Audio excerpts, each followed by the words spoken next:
Hello, Packers fans. Welcome into PackersNews.com. I'm Kassidy Hill, joined by Pete Dougherty here from Soldier Field in downtown Chicago, where Pete, the two oldest franchises in the NFL, squared off today to be the winningest franchise in the NFL. Packers get the 28, I had to think, 28-19 win to come away. They are now the winningest franchise in the NFL overall. First time since 1921 someone other than the Chicago Bears can say that. There's one older franchise actually, the Cardinals. They go back to like 1904 or something like that. That's when they started. It's hard to think of them because they haven't been in Chicago for a long, long time. But yeah. So anyway, Yeah, they moved around. That was actually a test. You passed. Good job. But of course, that's the math that not everybody is going to really be focused on today. The math that means more is that technically the Packers are still in playoff contention. They are sitting at 5-8 with 4 games to play. Come away from Chicago today with a win, then they have a bye week, and then they go home and a primetime game against a bad Rams team. But are you getting ahead of yourself to say, hey, they're still in this playoff race? I mean, I tend to think so. In the moment, they've got to feel really good, right? You play not very well for 3 quarters. Things look bad. You come back and you win against these guys in this place. This longtime rival. If you're in the Packers, we could hear the locker room sitting in the room where the podium was. We could hear through the walls of the locker room, and they were it was really joyful. You could hear it. You can't blame them for it, but they're going to have. What are the chances they're going to go 4-0 with games also against Miami, who's a good team, Minnesota coming in. The Detroit Lions are a better team than they were early in the season. So that their chance of making the playoffs are still really slim. I take 2 things away from this. I'd be curious what you think too. One is, there's been a lot of talk. I'm not saying that, these aren't legitimate concerns, but about is LaFleur losing this team? He's the effort they put forth in the fourth quarter to come through and win that game after playing poorly. It's really hard to argue that he's in danger of losing this team. And 2, I mean, what a difference a month makes, and what a difference sometimes one player can make. Christian Watson has, Rodgers used the word transformed last week. He has transformed this offense, and he's just the ripple effect of what one really good playmaker can do, and of the effect he can have on a whole team, a whole side of the ball. We're seeing it unfold right before our very eyes over the last month. We've seen that. Because, we've talked so much about the run needing to set up the pass, but when it did, the pass still had to be there. Right. And now you're actually seeing those plays get made downfield. There were even a couple of shots today. I think Christian Watson's stat line probably doesn't even look as impressive as it could have been, because he had a couple of targets that were really, a couple of them were throwaways, a couple of them were just bad throws by Rodgers. They were throwing into the sun at the time. And so he could have had anything that was catchable, he pulled in today. And then to have that jet sweep 46-yard touchdown, which is how we wanted to kind of see him be used. All of that to say, we talk so much about the run setting up the pass. When you have Christian Watson stretching the field, it gives you so much more room for AJ Dillion to pick up 5.2 yards a pop. Yeah, now every team that they play, they're always watching at least the last 4 games. The next game, they're going to be looking at, the Rams are going to be looking at 4 games and watching this guy destroy defenses. This is a guy you got to take away now. You got to have, you don't want to play single high safety against these guys. You're going to want 2 back there, but then, as you say, that helps the run game. They just get so much tougher to defend. And I mean, this guy's speed, it was, that touchdown, that jet sweep, they were basically running right at us where we were sitting, because we were kind of just off, almost in the end zone on the side. And he takes the handoff as soon as you see him going towards the corner, and there was nobody there. It's like, oh my God, he's going to score. And there was, I can't remember who it was, but there was a guy who had an angle on him, and it was like, well, there's no way. I mean, he just blew right by the guy. And great block from Sammy Watkins too to spring him there. Yeah, and it's just one guy playing who's really talented. And we talked about this earlier, where that injury, him missing so much time early, and who could have foreseen this kind of impact? I just thought he's missing all those valuable reps. By the end of the year, he'd be a good player. Well, I don't know. He's borderline great player already. He really is. And he's catching the ball. You can see he looks so much more confident than he did in camp. I mean, as Rodgers said after the game today, he's basically their go-to guy now. Not basically, he is their go-to guy. There's a question in here from Randy. You've kind of been answering it on how good is Christian Watson. You've kind of covered that, but you said more and more defenses are going to be covering him. Ever since the Dallas game, we've seen more and more defenses cover him. Pete, he still just gets off of it. I think that at one point he got off that touchdown across the back of the end zone. That was sticky coverage, and he just peeled off of his guy to get open for Rodgers. Yeah, and he knew where to go. He knew to go to the open space, and Rodgers. So there's some chemistry building there.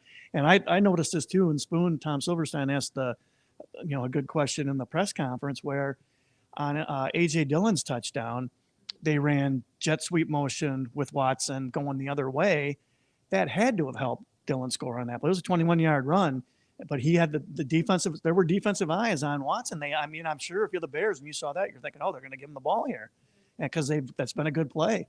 And the motion, Dillon comes running against that motion, gets the ball, and all he had to do was get through one seam, and it was a touchdown. That's just the impact that a guy like that, he makes everyone around him better because of the threat he presents, plus the plays he makes also.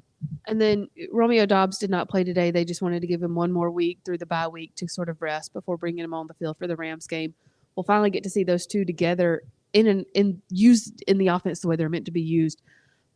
Alan Lazard told me last week the best thing about Christian Watson's emergence is not only what Christian Watson's able to do, but he said now this is going to open up the pass game for the rest of us, because defenses have one guy to factor in on again. That's something the Packers have been missing after Devontae Adams left to the Raiders, is now defenses can kind of just cover whoever.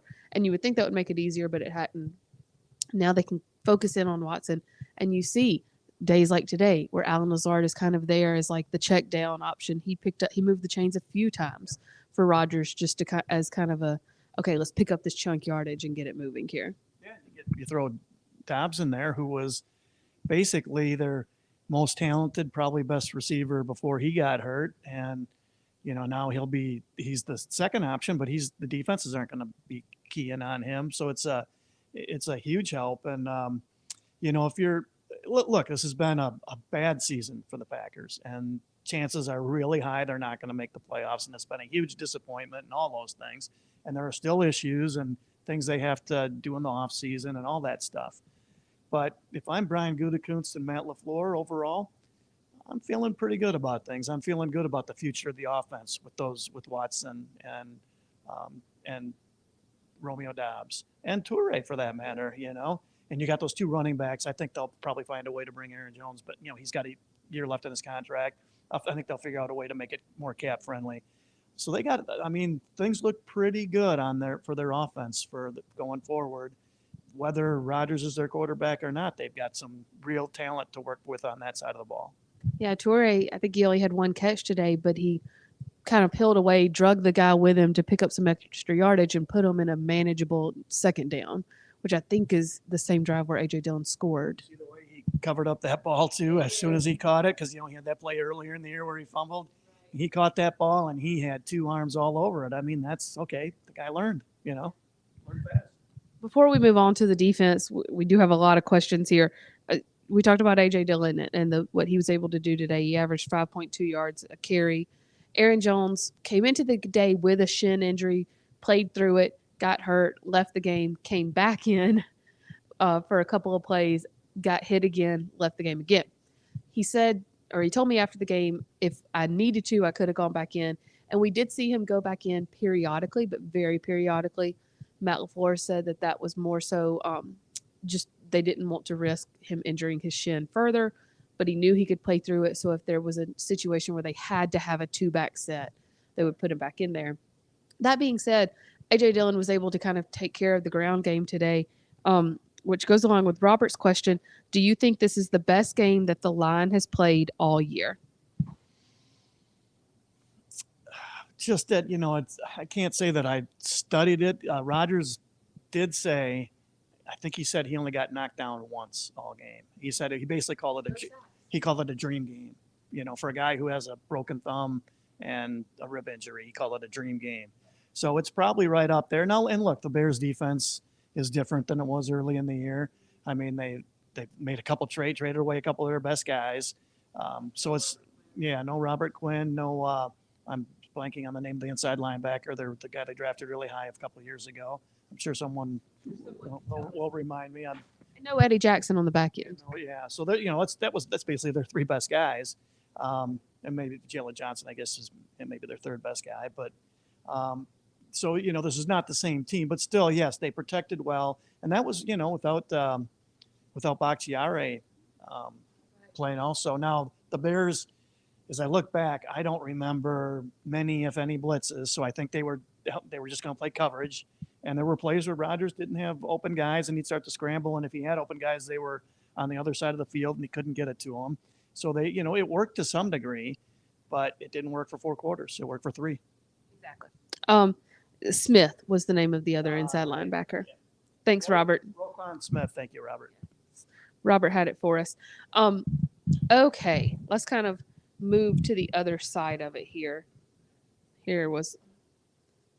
We have a lot of questions about Christian Watson. We could do a whole Facebook Live just on Christian Watson. I was just thinking through as I was walking over here to do this. I just don't remember anybody just coming out of nowhere. I shouldn't say nowhere because he was a second-round draft pick, but just somebody who just all of a sudden went from being hardly playing because of all the injuries, and all of a sudden he's like their best guy in offense other than the quarterback. That goes along with Atomic Count's question. Have you ever seen a rookie go from absolutely, or I'm sorry, I'm not reading this well. Have you ever seen a rookie absolutely go from no contribution to being completely transformative? I'm trying to think, but I can't think of it. Sam Shields had a really good rookie year, but he was good from the first day of training camp. I just think through all the years, they've started plenty of rookies, plenty of first round picks have come in, and then they just immediately made them starters, but they weren't impacting games like this. I mean, this guy is he doing any less than Devontae Adams did for him? I mean, I don't think so. Adams is a different kind of player, but these big plays, I mean, those win games, those huge downfield plays, and this guy's making a couple of games. The pass interference, that's as good as a 40-yard catch. He's making 2 or 3 of these a game. It's amazing. No, if I'll sit down, I'm sure on the drive home, I'll think through it more thoroughly, and maybe I'll come up with somebody, but I highly doubt it. If he'd started doing this 3 or 4 weeks earlier, he'd probably be the front runner for Rookie of the Year. Lazard talked about that defensive pass interference as well, and gave Watson a lot of credit for being able to draw it, and said, if without the wind, he probably catches it and scores. But the wind held it up. Watson realized it, drew the pass interference instead. Yeah, come back for the ball. If you come back through the DB, chances, unless the guy has his head turned, they're going to call the penalty on him, and that's exactly what happened. That's a smart play. Yeah, and it's and he had, like, when they show the replay, 4 steps off the line, he was past the guy. He had him beat, and he had to slow down for the ball. Otherwise, he's Lazard is right. That's if the wind, because the wind was pretty strong that way. We saw it in pregame with Crosby trying to kick field goals there. He was coming up short from like 48 yards. He was coming up short. That wind was a factor, so it held the ball up. But Watson, I just think back to training. Remember, he missed all the camp. He came back the last week of camp after preseason had ended, and he was only taking a few snaps in that practice, and he caught a pass over the middle. I remember. I think he might also had a drop, and in the off-season stuff. Remember the OTAs? He had a couple drops, and you're like, yeah, his draft profile is a concern. Yeah, he's this guy's raw, and he's got some catching issues, and he's been excellent, and he looks really confident catching the football now. Speaking of the wind is not what caused the Bears to miss that field goal, which would have been a huge game changer if they had made it. I think Dean Lowry was originally credited with blocking it, but then it was taken away. Looked to us like he blocked it. We'll have to go back and look at it closer. But special teams had kind of, we joked at the beginning of the year, all they had to do was do no harm. They had not really done any harm. You see with Keyshawn Nixon, them start to get a little bit more juice under their belt. How important was that blocked field goal, whether it was blocked or not? How important was that missed field goal in this game today? It was huge because Alexander had just given up that bomb. And then they got the 3 plays and stop. So they got the stop, which was big. And I could hear a couple reporters, I think they were from Chicago, watching the replay, and they said, "Yeah, he blocked it." So I mean, it sure looked like it. I mean, that ball fluttered after it got to the line of scrimmage. Field like he blocked. Yeah, he was celebrating like he did. So that was huge. It was funny. You mentioned Nixon. So were you in there for Rogers when for his press conference?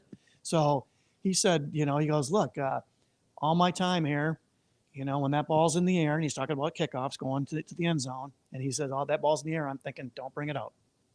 And he brings it out 5-6 yards in the end zone too. He said up until Nixon, this was his mindset was, he just goes, "Hey, look, I'm not demeaning anybody, but this is the truth. Ball's in the air, don't bring it out." He said now with Nixon, it's like, bring it out, because the guy he's aggressive and he wants to do it, and he's taking care of the ball, and it's a nice boost. Those are kind of small momentum changers that can give a team a boost. There was a Justin Fields touchdown run that was like 46 yards or something like that, I believe.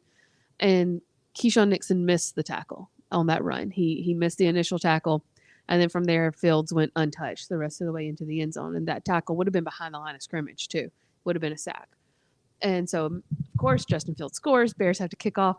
And I said to ESPN's Rob Demoski, who was sitting on the other side of me, I said, watch, he's about to be so mad about that missed tackle. He's going to bring this out no matter what. Sure enough, that ball was 7 yards back in the end zone, and he brings it out. And I think he got it out to the 30. No, that was the one. Remember, is that the one where you thought he was going to get to the 40? And he got tackled at the 18. He got. But I mean, it's a fine line between making bad decisions because you're mad, and between having confidence, and it's a chance, it's an opportunity. I got to take it. And I think if I'm the Packers now, I want this guy, unless it's at the very back of the end zone, I want this guy to bring it out. He has no fear whatsoever, and he's getting better blocking, which also almost makes you wonder if, like, with Amari Rodgers, he didn't always get great blocking, but some of that was also like the guys never really knew what he was going to be doing. Do you feel like maybe, just from your point of view, like if they know Nixon's bringing it out, whatever, no matter what, that their blocking might be a little more stout? Over the years, special teams coaches have said that. I've heard them say that numerous times. My 2-bit opinion is it's one of those things where that's why the return guy is so important. He makes the blockers better, and it's Nixon being just way better than Amari Rodgers than it is the blocking on most plays. But to your point, special teams coaches, and they say that all the time, that when you have that good returner, there's just that little bit extra effort they get out of guys. I still just think it's just, this guy is decisive and fast and good with the ball in his hands. So with 4 games left, and we're going to start seeing decisions being made about next year based on these last 4 games. Do you bring Nixon back? Because I think he was brought in on a 1-year contract, if I'm remembering correctly. Yeah, so, and he'll be a free agent. I think this is his 4th year in the league. Man, I don't see how you don't, and I don't think he's going to cost a fortune, and their cap is rough, but not as rough as last year. So I bring him back. I bring Ford back, if at all possible. I don't think either of those guys is going to cost that much. Though I'd still probably have to cut Bakhtiari if I'm them. There's some other, Randall Cobb's not back if it's my call. But those 2 guys, yeah, they've helped you. I'm glad you said that, because there is a question here from Pack 1. Do the Packers keep Ford at safety? Darnell Savage was inactive today because of his foot injury. But Pete, as we saw in Philadelphia, he had pretty much gotten benched anyways. Yeah, he just seems so much more sound. He's not as physically talented, not as fast as Savage, but he's smart and he's a competitor, and he comes up and makes, plays, makes good tackles. I'm thinking, yeah, next year, and Amos is a big decision they have to make because he's a free agent too. I think I'd probably bring him back, but I'm also seriously thinking about moving Rasul Douglas to safety if I'm the Packers, depending on, what they can do for their third corner. I mean, they've got Nixon as their nickel guy right now. I think Nixon's a better slot guy than Douglas was. Let's talk about Jair for a second. This is a question from Antoine. Was that Jair's worst game? And it has to be seen through the lens of he made what was essentially the game-winning interception, but he also gave up two huge plays, one of them on a drive that ended in the touchdown. Yeah. So I have to do during the game, I got to file it right when the game's over, this insider thing. And the last two items are thumbs up, thumbs down. And thumbs down, I had it all written out, Alexander. So I still kept it there, but then he made that interception. So it's a very qualified thumbs down because the interception was huge. Allowed them to put the game away because Bears were on their way to, all they needed was a field goal. But yes, those were two huge plays, and this is the highest paid corner, and you're paying him to not give up, to be the guy who doesn't give up those plays. Now everybody in this league gets beat except for maybe Deion Sanders is about the only, and Revis. Those were the only corners who almost never got beat. Everybody else does. So there's not such thing as a shutdown corner, but there are guys who are really, really good, and you're paying Alexander to be really, really good, and those plays hurt. And it's a good thing he's a really confident guy because otherwise this would be a confidence shaker because he got beat. I mean, Equinemius St. Brown ran right by him. And he talked about that after the game and said, I can't believe I let him beat me. He's a scrub. And so I almost seemed like that's the word he used. That interception, he read it right. He read it the whole way. He jumped the ball, but it wasn't one of those where it just kind of came to him. He went after it. So do you think that was sort of a result of, I've given up two huge plays, God forbid I'm doing it again? Might have been. And remember really early, there was that on that first, I think it was the Bears' first possession, he missed a really good shot at an interception where he didn't even get his hands on the ball, where Fields overthrew a guy, and it looked like, I don't know if the sun was in his eyes or if he misjudged it. Remember that play? We were all talking about it. So that was another big play where he missed, and that was early. But yeah, you wonder what was going through his mind. And I guess that is the kind of play to show that, he is, I think his confidence is real. And even when he gets beaten badly for big plays, he still stays confident. We talked about maybe some of the changes they would have to make in the secondary or move guys around. Pack One asked, you talked about Amos and Ford, do they keep Savage next year? They have to. They picked up his option last May. It's like $7 million, $8 million, I think, and it's guaranteed. And no one in this league is going to trade for that contract. So they have, I guess they don't have to. They could cut him, but then they're paying a guy $8 million to not play for him. So I think they got to keep him and give him a shot at the nickel job, and if he doesn't win that, then make him their dime guy and use him on special teams. And then he's your backup, because injuries are inevitable. But man, that's a really expensive backup. Yeah. While we're on defense, Tony asked, besides the injuries to the defense, do you see any changes coming this year, and where are they needed most in players or coaches? They need help up front. I think they need another pass rusher. It doesn't have to be an outside guy, but that first pick, man, I'm thinking pass rusher, if at all possible, if I'm the Packers.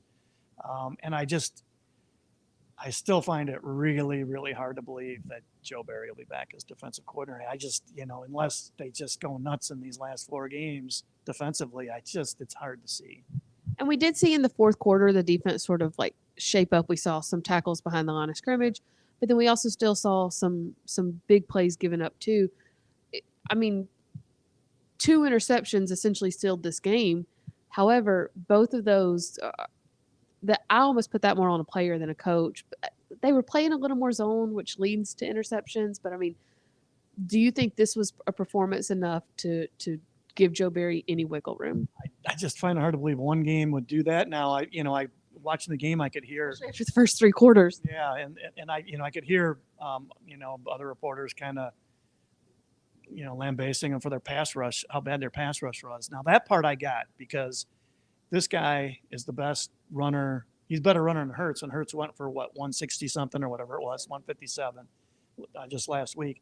They were going to finish the season over 1,000 yards rushing. They were rushing to keep their lane, not to pressure him, but to keep their lanes so this guy didn't take off and run. The thinking being he's not a pocket player. He's not going to beat you over four quarters from the pocket. And they made the right call because even that touchdown run, that was a read option. That was not a scramble. That was a run play. Either he was going to hand it off or run it himself. So it actually, that game plan worked, and eventually Fields threw the interceptions that got him beat. So, the game plan was pretty good, even though it looked bad because their pass rush was non-existent.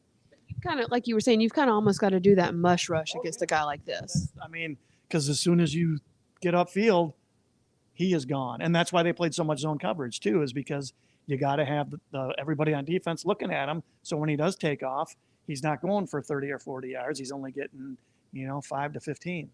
What they should have done last week. Yeah, exactly. Yeah. Okay. There are several more questions in here about Jair. I don't want to say I'm ignoring you. We did spend a lot of time on Jair. So if you go back and watch the replay of this, you'll see a good discussion on Jair Alexander. As well as Bach. Levi, I see your question about Bach. Pete was saying it's too much money to be paying a guy that you're not going to know week to week. And it feels like, yes, he's still a rookie and he's no David Bakhtiari, but Zach Tom has been able to step in when needed. Yeah, that's, I guess, one of the things to watch. I'm thinking, I was looking up, and I didn't have time to see how long. It was just before, it was when LaFleur was talking about how long Joe Burrow missed, because he had the appendectomy in camp. And I can't remember. I think he played in the opener, but I'm not sure. Joe Burrow. Oh, yes. He had the appendectomy in training camp, but I don't know exactly when he had it and how much time before he had to play. I'm I guessing. think he missed 1 week because it was like during preseason and he missed a week. Okay, so I'm guessing Bakhtiari has to miss at least one more game. So something to watch is But they have the bye week. yeah, right. They have that. So then, but he only had the surgery on Thursday or Friday last week. So He had it on Friday. so that's late in the week. So even with the bye, he's still only going to be barely. He'll be almost 2.5 weeks removed by the time they play the Rams. I'm thinking he misses at least one more game. So if that's right, then Zach Tom will get another game at left tackle. Something to keep your eye on him. Is he good enough where the Packers could maybe go with him as their starter next season? Do they move Nyman over there and play Tom on the right side, all assuming that they cut back Bakhtiari for cap reasons and for money reasons in the offseason? So that's another thing to watch down the stretch, is how Zach Tom plays for however much he does play. Last or a couple final questions here. I am going to touch back on Jair real quick because this is a good question from Karen. Do you think it is Barry's scheme or Jair playing subpar? Yeah, I don't know for sure. And you have a lot better feel for the locker room than I do, but just from talking to you, I get the sense, and hearing Alexander the few times when he's been talking, I don't think he's crazy about the way he's been used. So, that probably doesn't help bring the best out of him. But it's in the end, it's him one-on-one against the guy, and the guy's beating him. So I don't know how you can blame that on Joe Barry. I mean, they pay this guy to cover. They pay him $21 million to say on some plays, you got that guy. We need you to keep him from catching the ball. You did not 65 snaps a game, but for a few snaps a game, you got to do it. And he's getting beaten on some of those. And I think it's also worth noting that Jair's best stretch of games is when they were using him exclusively in man, and that meant at times he was in the slot, and whenever he was on the same side of the field as Rasul Douglas a lot. And Rasul Douglas has said to me about that. He said, I like being on the same side of the field as Jair because we instinctually know what the other's going to do. He said, everybody else you got to talk to, but I know what Jaw's going to do. Jaw knows what I'm going to do. And those are two very different corners. But he said, even though they play different, they think the same way. And I think when you go back and you watch those 2 or 3 stretches of games where they had Jair and Rasul together on the same side of the field a lot, that's when both of them were playing their best stretch of defense too. Obviously, they can't do that because Eric Stokes was hurt. They had to move Rasul Douglas outside. But, is that something that maybe they could do next year when Stokes is back? I'm not playing Douglas in the slot next year if I'm them. I just don't think he's a slot guy. Jair in this, but obviously you want Jair on the field at all times. But like, if you had to move Jair, would you put Jair in the slot and move Douglas outside, and then when Douglas goes off, move Jair back outside? Yeah, maybe. He's a lot better suited to play in there, and you want a playmaker in that position. You can do a lot of things with him. You can blitz him. Remember that opener? Were you covering the opener last year, or did you came during? Came in November. Yeah. So they beat, or actually that was 2020. That was the COVID year. They won at Minnesota in the opener, and he had a play where he thought it was a run, and it was in the end. They had him backed up. The Vikings backed up like the 1 or 2.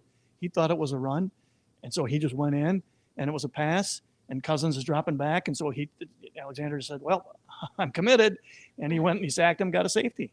Yeah, and so I mean, he's explosive, and maybe he's got some instincts for it. I'd be tempted to play him in there. I realize he's really fast and he's great, really good cover guy on the outside and all that, but I'd be tempted. The one thing I'm sure they're worried about is he's a smallish guy, and when you're in there, especially if you're in there on a first or second down, you got to run tackle a lot, and they don't want him breaking his shoulder, hurting his shoulder again. So maybe it's something where you only do it on third downs. You have an experienced secondary. I don't know why you can't mix things up personnel-wise more than they have. I see a quote in here that I want to double check on before I say it, or I see a question in here. Okay, yes. I didn't doubt you, John. I just wanted to look at it. The Packers did not get eliminated because the Giants and Commanders tied. And they did. Messes all the math up. Although I don't know if that does that help the Packers or hurt them? Because that division, it's conceivable that division. Yeah. Now I don't know how many times they all play each other. So I was going to say somebody's got to lose those games, but as this shows, not necessarily, right? There are ties. Yeah, I got to take a look at that. That's really interesting, though. Wow. Okay. I said last question. This is for real, the last question. Levi says, Bobby Tunyon doesn't stretch the field at the tight end position. Do they still need a tight end? How much of that is what Tunyon brings? How much of that is the scheme? How much of that is Watson and Dillon? I talked to Bobby in the locker room today, and when I walked up, I made the comment, man, I feel like I haven't talked to you in a while. And he said, yeah, that's on me. I got to start making plays or y'all won't come talk to me. They don't. It doesn't feel like they make a lot of calls for him. Now, maybe they made some, and the defense is dictated, coverage is dictated, go elsewhere. I mean, that's always a possibility. I'm not sure they've gotten as much out of him as they could have. I'd be inclined to probably bring him back next year, especially thinking year 2 he'll be better off the ACL. But yes, I think tight end is way high on the priority. Like they need a little bit of everything. But pass rusher, they're going to need a tackle, just to be sure, assuming they cut Bakhtiari. And tight end, that's probably 1, 2, 3 in some order there. Speaking of Tunyon, I asked him in the locker room, I said, did you think that the guy had a tug on your hip on the would have been touchdown where, he and Rodgers came up asking for a flag? On replay, it kind of looked like good defense, but then, I've heard others who had more of a replay on TV say it really, really looked like the guy tugged on his hip to pull himself forward. Tunyon was very diplomatic about it, and he said, I know what it felt like, but I need to go back and watch the replay before I say anything. He's not going to get himself in trouble. Both you and I thought, it's just good defensive play. You can't tell for sure with these replays, but I understand them not being a flag there. Well, we still have a good bit of work to do here in Chicago, and then we are headed into a bye week. Peter, you going to enjoy your bye? What are you doing? It would be pretty hard not to. Probably mostly a whole lot of nothing. I asked Lazard about how nice it felt to finally get to the bye, and he said, I hope we never have a bye this late again. This should not be allowed. Yeah, this is too deep in the season. Now I don't know that they had a choice of whether to take it after the trip to Europe. I don't know that they handpicked week 14 or whatever this will be. I'm guessing they didn't. I mean, this is just too late. I would think ideally, like if you had a good team, you felt like, and you could pick your bye. If I'm a team, I'm picking, I don't know, week 11, something like that. Week 14 is really, really late. As I said, we are going to finish up here in Chicago and then head into the bye ourselves. But we will have wrap-up coverage for you here from Chicago of the Packers' win over the Bears to become the winningest franchise in NFL history. And then we'll have a couple more things for you throughout the week. For the most part, we might take a little bit of a break. You should do so as well. And then we'll be back for Monday Night Football against the Rams in a week and a day. No, 2 weeks and a day. 2 weeks in a day. That's how a bye week works. Can you tell I need it? Guys, thank you so much for joining us. Pete, thank you as always. We'll see you next time.